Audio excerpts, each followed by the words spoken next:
প্রথমেই যেটা বলার সেটা হচ্ছে যখনই জ্বর হবে তখন কি করবেন সেটার জন্য আমি একটা শর্ট ভিডিও বানিয়েছিলাম যে জ্বর হলে কিভাবে ট্যাকেল করবেন।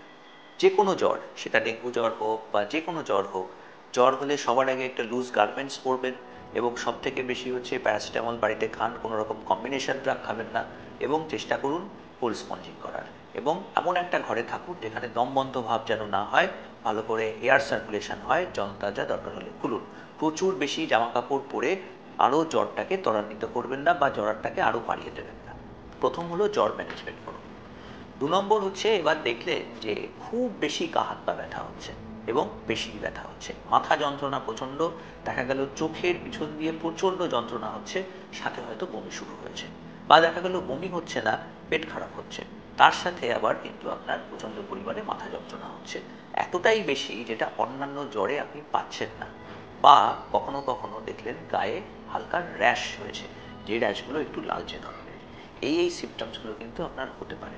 সুতরাং যখন এরকম সমস্যা কিছু দেখবেন এবং ২ দিনের বেশি জ্বর চলছে এরকম কিছু যদি হয়ে থাকে, বা আপনার জানাশোনার মধ্যে আপনার বাড়ির রেডিয়াসের কাছাকাছির মধ্যে যদি দেখেন আপনি অন্য কেউ ডেঙ্গু আক্রান্ত হয়েছে, এটা আপনি জানেন, তাহলে এরকম সমস্যা যখনই আপনার হবে অবশ্যই ফিজিশিয়ান ভিজিট করুন এবং পুরো ব্যাপারটা তাকে বলার পরে অবশ্যই ডাক্তারবাবু আপনাকে টেস্ট করতে দেবে। টেস্টের মধ্যে কিন্তু খুব বেশি কিছু টেস্টের ব্যাপার নেই, আমাদের ফিভার প্রোফাইল যেরকম হয় সেরকম ফিভার প্রোফাইলের মধ্যে এখন আমরা ম্যালেরিয়া ডেঙ্গু এগুলোই করাই। ডেঙ্গুতে প্রথম কয়েকদিনের মধ্যে আমরা NS1 করাই এবং NS1 করে যদি পজিটিভ আসে তাহলে কিন্তু আমরা সেভাবে ব্যবস্থা নিই। অনেকেরই ধারণা আছে যে ডেঙ্গু জ্বর মানেই খুব খারাপ একটা জ্বর এবং সঙ্গে সঙ্গে হসপিটালে ভর্তি হতে হবে, আদৌই কিন্তু এরকম নয়।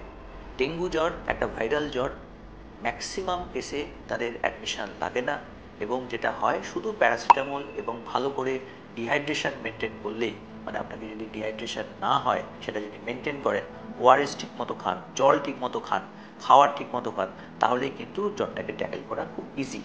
ঠিক আছে। এবার যদি দেখা যায় যে আপনার এরকম ধরনের জ্বর চলছে এবং আপনার সমস্যা অন্য কিছু হচ্ছে, দেখা গেল খুব বমি হচ্ছে, খুব পাতলা পায়খানা হচ্ছে, বা দেখা গেল খুব বেশি পেটে ব্যথা হচ্ছে, বা আপনি এতটাই জ্বর হয়েছে যে আপনি অজ্ঞান হয়ে যাচ্ছেন, বা দেখা গেল বিভিন্ন জায়গা দিয়ে রক্তপাত হচ্ছে, এইটাই কিন্তু কমপ্লিকেশনসের জায়গা। সুতরাং ডেঙ্গু জ্বরে যেটা মেন সমস্যা, আমাদের ব্লাড প্রোফাইল করলে আমরা প্লেটলেট বা সাদা রক্ত দেখা যায় অনেকটা কমে যাচ্ছে।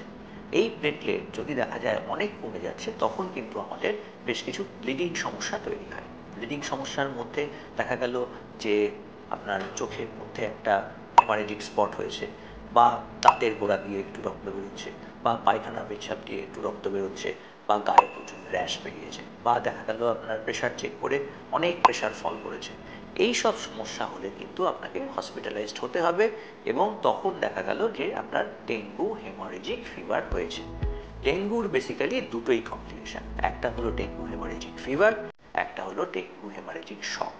এই যে ডেঙ্গু হেমারেজিক ফিভার যে সিমটমসগুলো বললাম, এরকম হতে হতে যদি আপনি ট্যাকেল না করেন, এরকম হলেও যদি বাড়িতে থাকেন, তাহলেই কিন্তু আপনি ডেঙ্গু হেমারেজিক শকে পৌঁছবেন এবং তখন কিন্তু খুব কমপ্লিকেটেড একটা পদ্ধতি তৈরি হয়। সুতরাং এই জিনিসগুলো একটু মাথায় রাখুন, যেরকমভাবে বললাম সেরকমভাবে করুন, ফিজিশিয়ান ভিজিট করুন, সিমটমসগুলো দেখুন, যদি দেখা যায় অসুবিধা হচ্ছে ফিজিশিয়ানের কাছে আবার যান, দরকার হলে হসপিটালাইজড হন, সময় মতো ইন্টারভেনশন করুন, স্যালাইন ঠিক মতো পড়লে, ওষুধ ঠিক মতো পড়লে খুব ভালোভাবে রিলিফ হওয়া সম্ভব।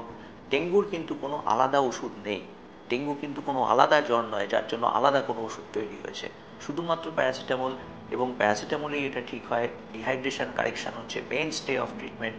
যদি এটা ছাড়া অন্য কোনো সমস্যা হয়, সিমটোমেটিক রিলিফ করা হয়, তার কারণ এটা একটা ভাইরাল ফিভার, অ্যান্টিভাইরাল কিন্তু দেওয়াই হয় না। শুধুমাত্র যদি কোনো দেখা যায় কমপ্লিকেশনস হচ্ছে, কোনো পার্টিকুলার ব্যাকটেরিয়াল ইনফেকশন এই সময় হয়েছে, তাহলেই অ্যান্টিবায়োটিক আমরা দিই, অ্যান্টিবায়োটিকের কিন্তু কোনো রোল নেই।